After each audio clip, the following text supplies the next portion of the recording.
हाय दोस्त, मेरे YouTube channel में आप सभी का स्वागत है।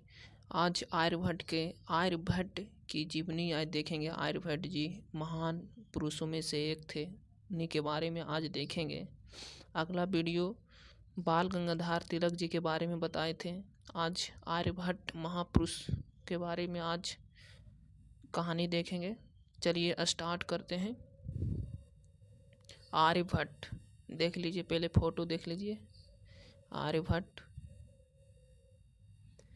आर्यभट्ट ईसा 476 से माने प्रारंभ हुआ था। प्राचीन काल के ज्योतिर्विदों में आर्यभट्ट, बारहमिहिर, ब्रह्मगुप्त, आर्यभट्ट द्वितीय, भास्कराचार्य, कमलाकर जैसे प्रसिद्ध विद्वानों का इस क्षेत्र में अमूल्य योगदान है। इन सभी में आर्यभट्ट सर्वाधिक विख्यात है।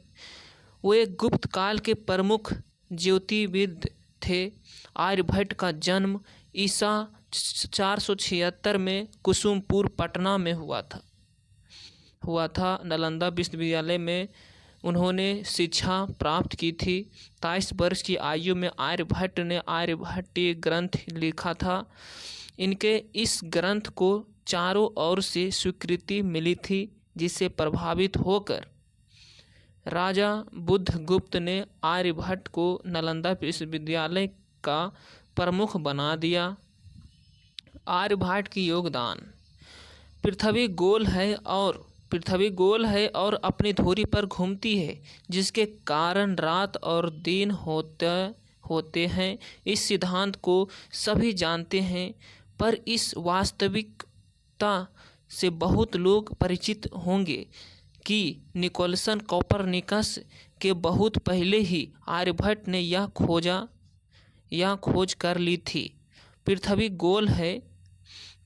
गोल है और इनकी परिधि अनुमानतम 24,835 मील है, जबकि राहु नामक ग्रह जो सूर्य और चंद्रमा को निगल जाता है, जिससे सूर्य और चंद्र ग्रहण होते हैं। हिंदू धर्म की इस मान्यता को आर्यभट्ट ने गलत सिद्ध किया। चंद्र ग्रहण में चंद्रमा और सूर्य के बीच के आ जाने से और उसकी छाया चंद्रमा पर पड़ने से चंद्र ग्रहण होता है। यह कारण उन्होंने खोज निकाला। आर्यभट्ट को यह भी पता था कि चंद्रमा और दूसरे ग्रह स्वयं प्रकाशमान नहीं, बल्कि सूर्य की किरणें उसमें प्रतिबिंबित होती है। और यह भी कि पृथ्वी तथा अन्य ग्रह सूर्य के चारों ओर वृत्ताकार घूमते हैं। इन्होंने यह भी बताया कि चंद्रमा काला है और वह सूर्य के प्रकाश से ही प्रकाशित होता है।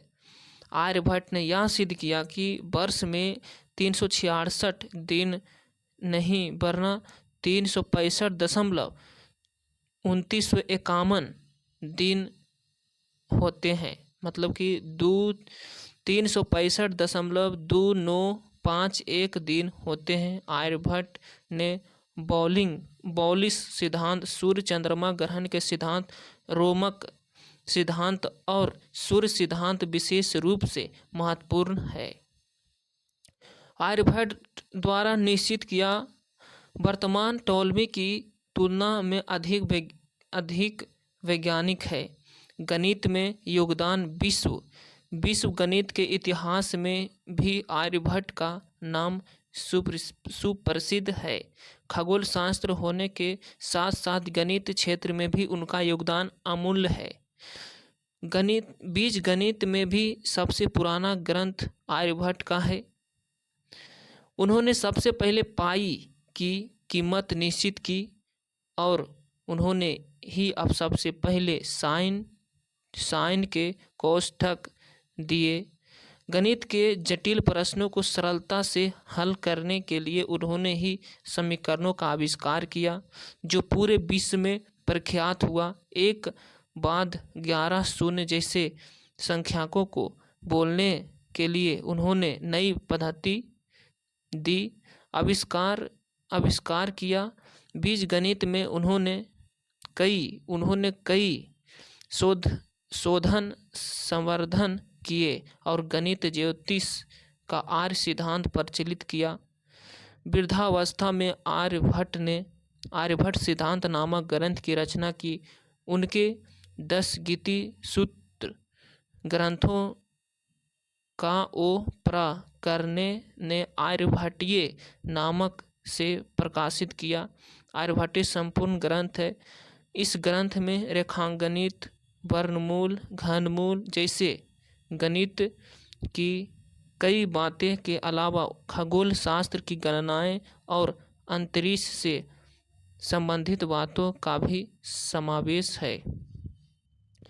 आज भी हिंदू पंचांग तैयार करने में इस ग्रंथ की मदद ली जाती है। आर्यभट्ट के बाद इसी नाम का एक अन्य खगोल शास्त्री हुए, जिसका नाम लघु आर्यभट्ट था। भारत का प्रथम उपग्रह खगोल और गणितीय इन दोनों क्षेत्र में उनके महत्वपूर्ण योगदान के स्मरणार्थ भारत के प्रथम उपग्रह का नाम आर्यभट्ट रखा गया था। तथ्य: आर्यभट्टीय नामक ग्रंथ की रचना करने वाले आर्यभट्ट अपने समय के सबसे बड़े गणित थे। आर्यभट्ट ने दशमलव प्रणाली का भी विकास किया। आर्यभट्ट के प्रयासों के द्वारा ही खगोल विज्ञान को गणित से अलग किया जा सका। आर्यभट्ट ऐसे प्रथम नक्षत्र वैज्ञानिक थे जिन्होंने यह बताया कि पृथ्वी अपनी धुरी पर घूमती हुई सूर्य की चक्कर लगाती है। इन्होंने सूर्य ग्रहण और चंद्र ग्रहण दोनों के वास्तविक कारण पर प्रकाश डाला। आर्यभट्ट ने सूर्य सिद्धांत लिखा। आर्यभट्ट के सिद्धांत पर भास्कर प्रथम ने टीका लिखी। भास्कर के 3 अन्य महत्वपूर्ण ग्रंथ हैं: महाभास्कर, लघु भास्कर एवं भाष्य। ब्रह्मगुप्त ने ब्रह्म सिद्धांत की रचना कर बताया कि प्रकृति के नियम के अनुसार समस्त वस्तु पृथ्वी पर गिरती है, क्योंकि पृथ्वी अपने स्वभाव से ही सभी वस्तुओं को अपनी ओर आकर्षित करती है। न्यूटन के सिद्धांत के पूर्व की गई काल्पनिक तथा आर्यभट्ट, बारहमिहिर एवं ब्रह्मगुप्त को संसार के सर्वप्रथम नक्षत्र वैज्ञानिक और गणित कहा गया था।